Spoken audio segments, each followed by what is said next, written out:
What's good, everybody? Hello, once again. We're doing a quick back-to-back emergency pod here over at H-Town Rundown. We got some great news to get down and talk about, and I'm here with my usual co-host, Dante, Coach Dante, however you want to call him, that Rockets guy.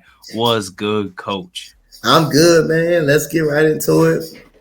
We got Denver Nuggets winning the game 3, but all of a sudden we got a big time release that we got to talk about. Everybody didn't expect it to happen. We gonna get right into it, though. most definitely, man. So a guy on Twitter named Chris Haynes tweeted out that Chris Paul got waived. And the Twitter went crazy. CBS did a news report. Sports Athletic did a news report. Everyone was going crazy, bro. But here's the thing. He actually didn't get waived. Joke's on us, right? Supposedly what ended up happening is that they're talking about Chris Paul getting waived, traded, or in general, having him opt out of his player option and re-sign. But according to Shams and Woj, it's likely that he's going to get waived. So who knows what will happen at this point. But we're in the world where Chris Paul gets waived, right? It makes sense because Chris Paul is the oldest player on the team. KD is in now. And you got Kevin Durant, who is injury prone or has been injury prone lately. And you got Chris Paul, who is very injury prone, especially in the playoffs. So the idea is you can have one injury prone star on your team at once. That's what makes sense to me. So what's likely going to happen is Chris Paul ends up getting waived. Where in the world does that leave the Suns? Matt Ishbia is trying to bring in a new era of Suns basketball, especially what happened with Sarver and all that during the summer. We know about that, and we've moved on from that. Cool. That's all right. But Devin Booker learned a lot from Chris Paul. Yeah, that mid-range, he started to become a solid expert at. You can see flashes of Chris Paul's mid-range game in Mikal Bridges, even Cameron Johnson, and all those other fantastic players that Chris Paul used to play with. Yep. Where does that leave the Suns? And where's that going to leave us? Where's that going to leave us, right? Yep, I think it leads us. Like I said again, man, kudos to Chris Paul, man. I hope we can find him another team. But like I say, I'd rather groom our young guys, man. I would like to have our young guys groomed up together.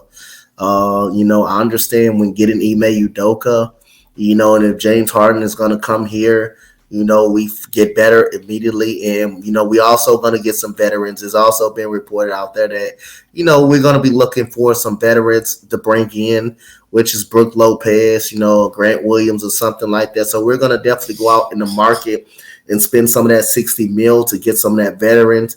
And we're going to be probably a play-in tournament team. I wouldn't be surprised at this point. But other than that, I want to kind of groom our young guys, and I want to kind of stay young at that point guard situation.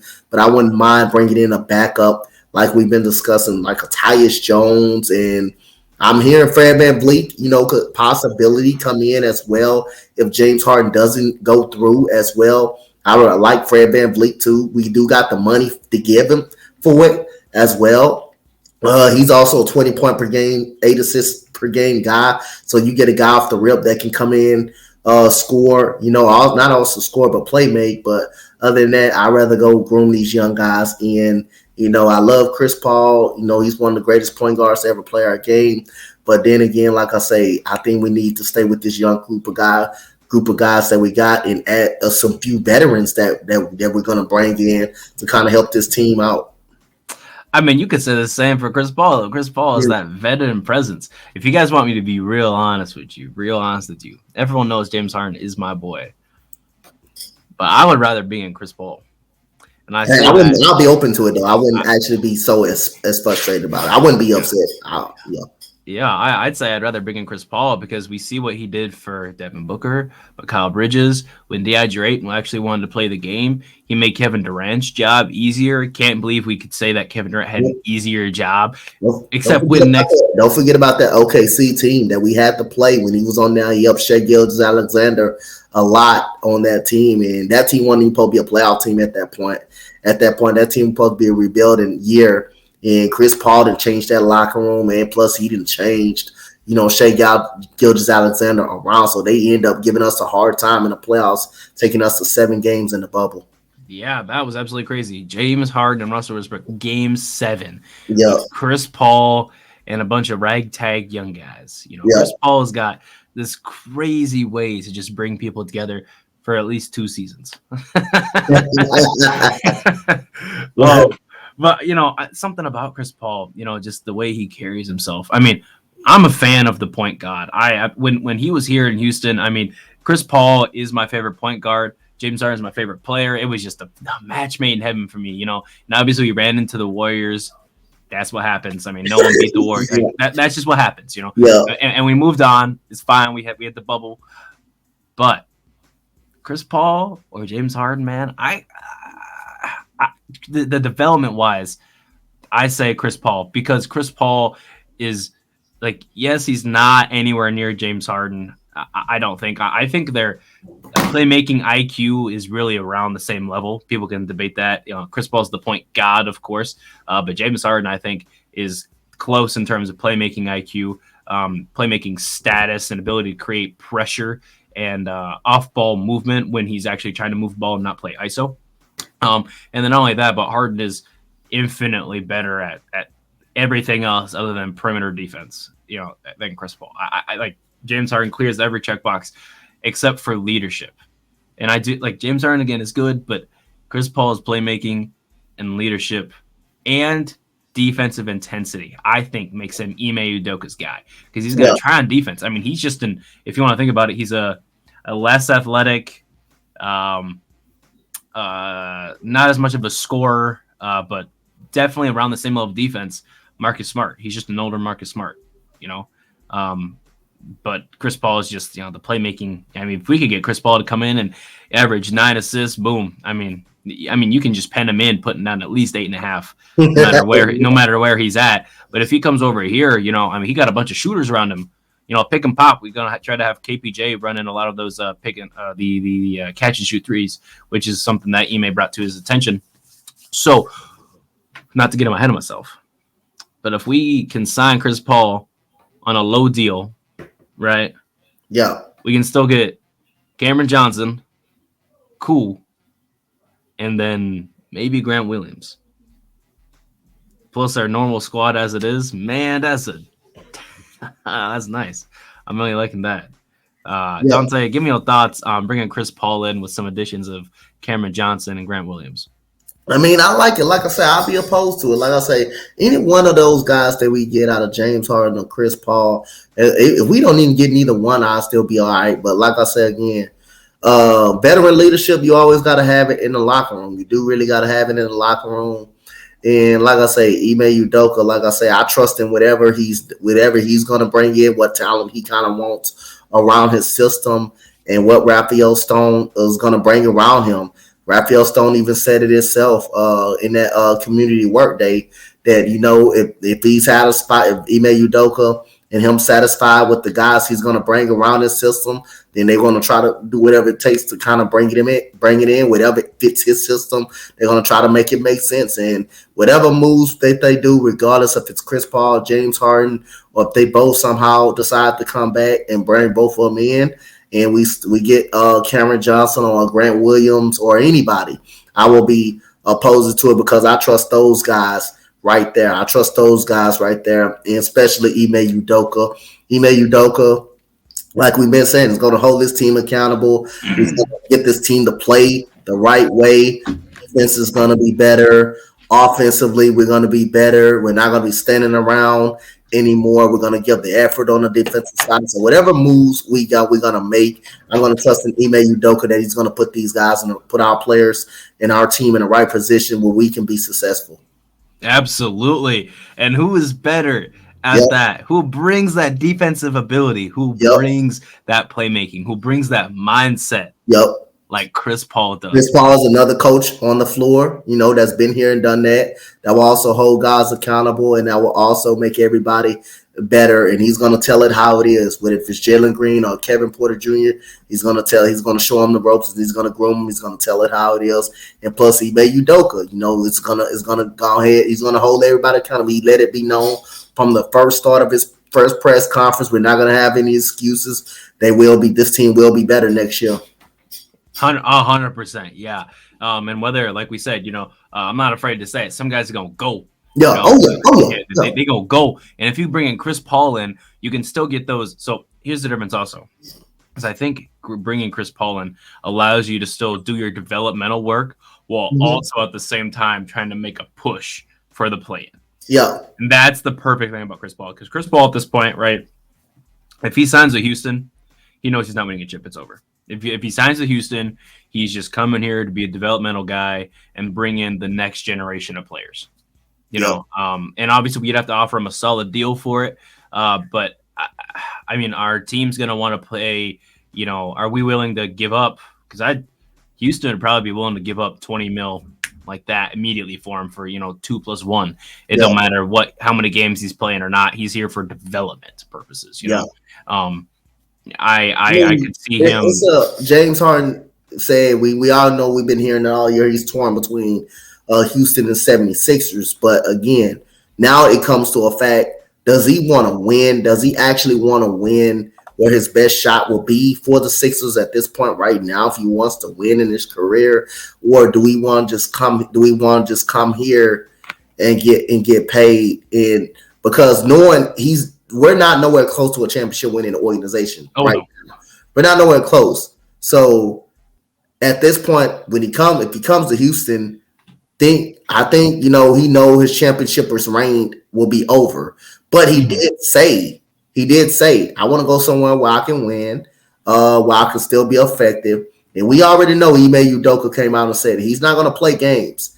If James Harden's going to come here, he's going to come in. He's going to have to buy in to what Ime Udoka, because he's already been to an NBA Finals, coached the NBA Finals on his first year. He already been in that locker room. We called the best players out, Jaylen Brown and Jason Tatum, and go to the media and called them out and wasn't afraid. So he might well be prepared for it. So if he's going to come in and try to do all that and want to demand and dominate the ball and stunt these growth of these young players, then if he wants to think about that, then he needs to think about staying where he at, and we can go out and spend some money on some other players that want to come in that's going to buy into the system. And I think that's what Raphael Stone is going to do, and Ime Udoka is going to do. I think he does respect James Harden, and I do think he can make it work. He will make it work. And I think James Harden will know that, though. I think James Harden would finally know that. He would know he would have to buy in.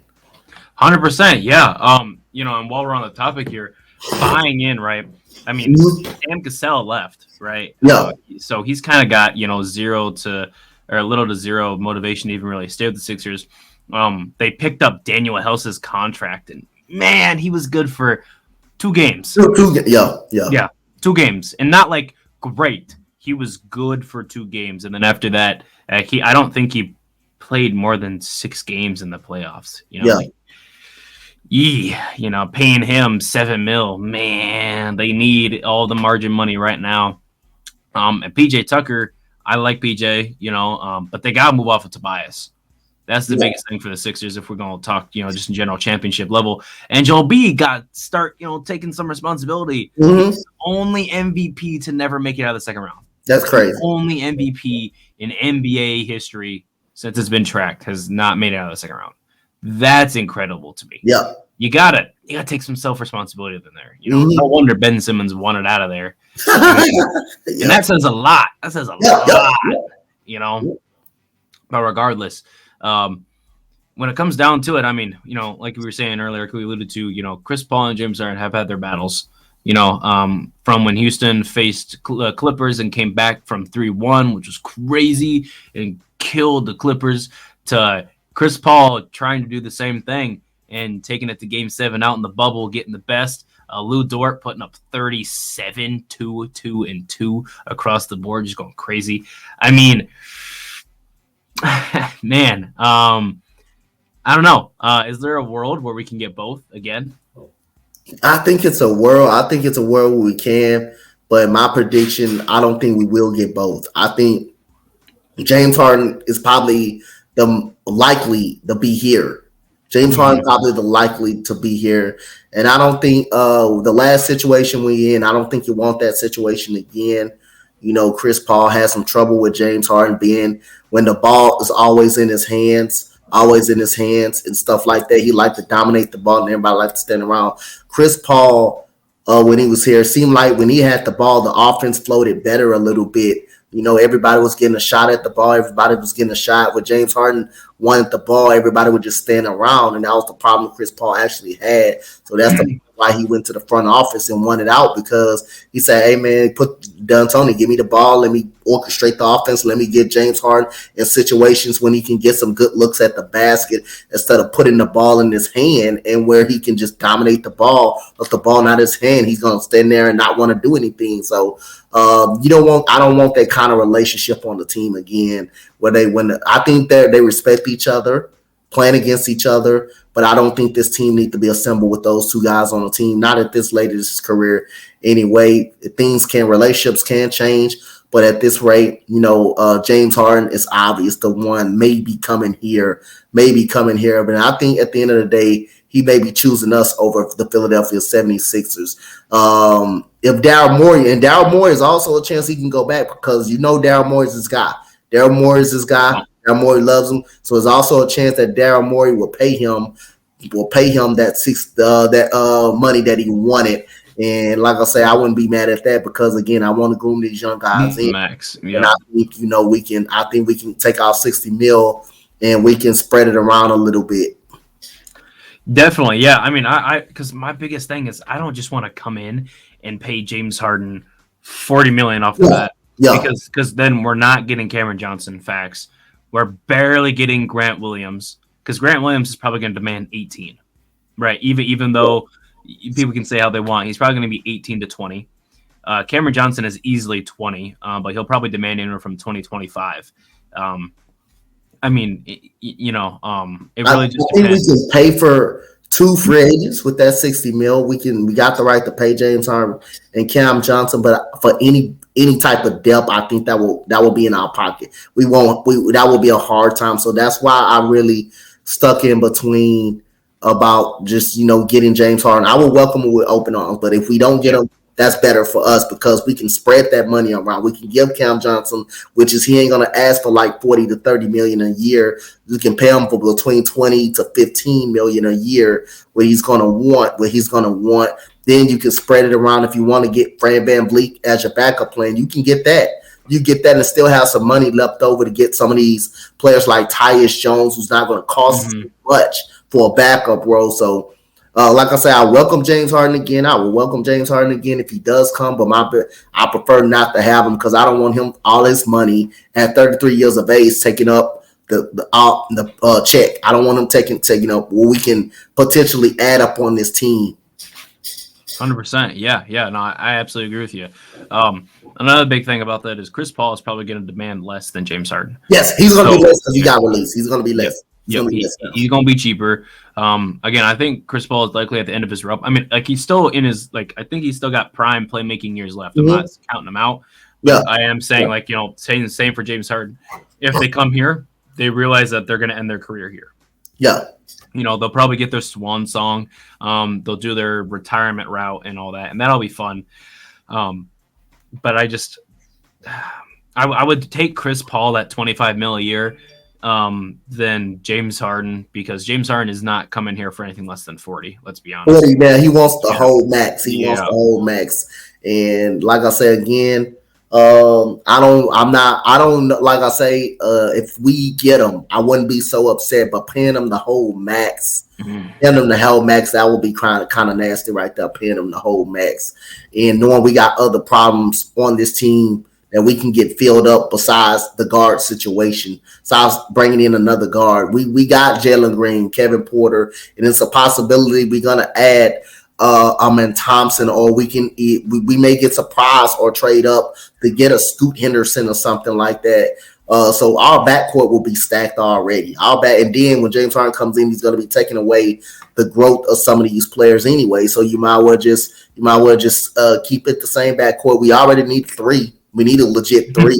Because like I've been saying, I don't think KJ Martin is good enough shooter to play the 3. I don't think he's a good enough ball handler to even be a 3. He shouldn't even be playing 3. I think that was only satisfied.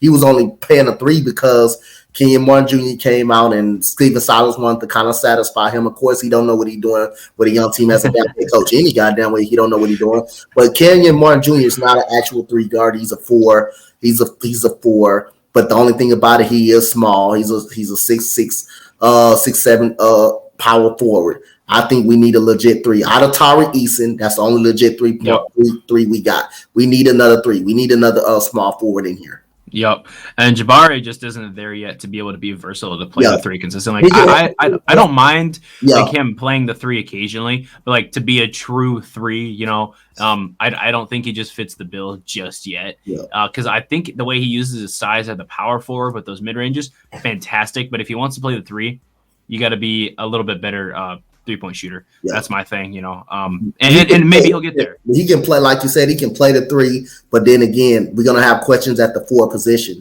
Who we're gonna get? I'm not playing Jae'Sean Tate at the 4. I'm not. Oh, he's done. Like I said, Jae'Sean Tate's out. Jabari Smith, I think he's a 4. I think he's gonna get used to his body already built up. He's been working on his body. You can tell in the interview the way he's looking, the way he's looking. He's been working out. He says he's been doing a lot of cardio. He's been doing a lot of boxing with his footwork. He's been lifting weight. You can tell he's been working. That's a guy that's been working in the off season in the weight room. But like I say, I think we just need a legit 3, and we can get Cam Johnson that can give us a legit 3. But in the draft is going to determine when we're doing free agency, because we got the draft coming up in about 15 more days. So again, we're going to see what we're going to do in the draft, but we do need a 3. We do need a legit 3. 100%. And we get Chris Paul, like I said, we get, your boy Cam Johnson. I think that's that's a play-in bound team. And if we can get in, some sort of like backup center around that area, I'm really liking the reports for what's his name, Kelly Olynyk. I wouldn't mind him coming back. Houston Rockets 2020. Yeah, back up forward. That'd be nice. I'd be okay with him. He played pretty well over at Utah there for his role and whatnot. And I wouldn't mind paying him a little bit extra just to understand, like, you're gonna ride the bench, boy. You'll come up when your time is called. We understand Boban is definitely gone. He's a nice victory cigar, a nice little guy to throw on there here or there, but he's not playing more than 7 seconds on the court every night. So and Usman Gruba, you have to shoot more so he can play you up to 4. Because I really think Usman Gruba is a 4, right? Yeah, I think he's a 4. I don't think he's a 3. I think he's more inside. Yeah, and Silas played him at center, but he's really only playing him at center because he just can't shoot the ball. Yeah, we got to get his jumper better, and if his jumper's better, he's a 4. And then we got that's a wild card to me. Guzman Garuba. How Steven Silas. How Ime Udoka is going to use him. I kind of really feel like when we get I think we're going to get a veteran coming off the bench that's going to be able to play, get some of these rotational minutes. It's going to be interesting to see how he uses them and what spots he uses them at. But I trust Ime Udoka to use these players the right way. And if Garuba don't find a way to come on, man, I think Garuba may be an odd man out. I think this year he has a lot of pressure on him. He's got to be able to make those shots, but he's got to be able to be productive on the defensive side of the ball when we expect him to do. So if he doesn't get things done, I can see him falling up out of the rotation at some point and us getting ready to let him go. But we're definitely think Josh Christopher may be the odd man out, like our boy AD said yesterday. He may be the odd man out. I really like that dude. I think Steven Silas kind of messed him over. He messed him over a little. He fucked him over by putting Daishen Nix on. I think he's another one. He need to pack his bags. He need to get up out of here. Love the day to see him get up out of here. So other than that, like I say again, trust Ime Udoka to make the right moves, and Raphael Stone, they're gonna make the right moves. Whatever fits in this system for Ime Udoka. And Ime Udoka got power. He does got power now. He's got power, and he's got power who he wants on this team. And I think Raphael Stone will do it. We'll get it for him. This man knows how to wrap it up. He's got exactly everything. He's got his script. Where's your script at? I know you're reading from a script over there. that was beautiful. That was beautiful. So before we go, in the perfect world, James Harden, max 4 years, or Chris Paul, 25, 2 + 1. Who you signing? I'm staying away. I'm signing Chris Paul. I'm signing Chris Paul. Yep. He's not going to cost too much. I don't know if he's going to cost 20. I think he costs somewhere between 10 million. I think he's really cheaper now. I think he's cheaper. I think he's actually cheaper. He got waived. He's about in his high 30s. And I think you can get him for more or less and still have about 50 million left over.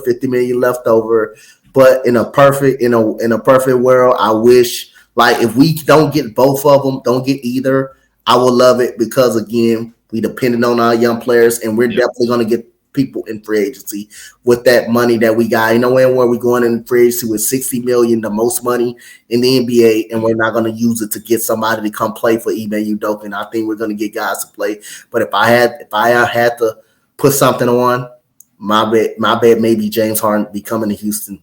So coming to Houston, and Ime Udoka will have say so up in that as well, because we're not signing a guy that Ime Udoka is not going to want. 100%, 100%, man. To wrap it back up, I'll answer my own question. I'm taking Chris Paul. Yeah. Again, James Harden, love you, my boy. You know, you with me, you my GOAT.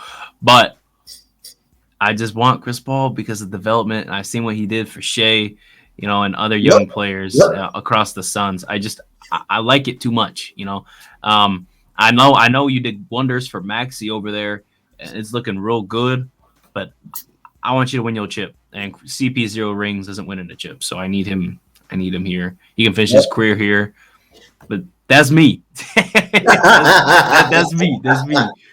Anyway, guys, thank you for joining us on this quick emergency pod. You can follow this podcast at H-Town Rundown on YouTube, of course. That's where you watch it right now, as well as Twitter, Instagram, and Spotify. You know we there. You can also follow this man over here, Dante, at Coach Dante 31, at Rockets Guy, at that Rockets Guy over on Twitter, and at Coach Dante 31 over on Instagram. So everyone, give him a shout out. He also has his own YouTube page. Okay, can you blow that up, please, Dante? Shout out your YouTube page. You gotta do them more often. Hey man, like I say, man, I just love it, man. Y'all know my YouTube is Coach Dante, man. Y'all can follow me that way. I do play-by-plays. You know, every now and then Rockets news come up. You know, I drop a little video up every now and then, but other than that. But like I say, man, it's a big off-season for us. We 15 days away from the NBA draft to see who we're going to get, whether if we trade or, you know, keep the fourth pick and who we get. We're definitely going to be talking about that. And then also right after the NBA Finals, hey, we're going to be in a free agency period pretty soon. So we're going to see. Yep. 15 days till the draft, baby. You can also follow me at DripGod. 2Ps_GAWD over on Instagram. I also have a TikTok, same thing. And you can follow me over at Twitter, same thing, Drip2Ps_GAWD. Thank you guys for watching. Thank you for listening now. Thank you for listening. We'll see you guys on the flip side. Peace out, you guys.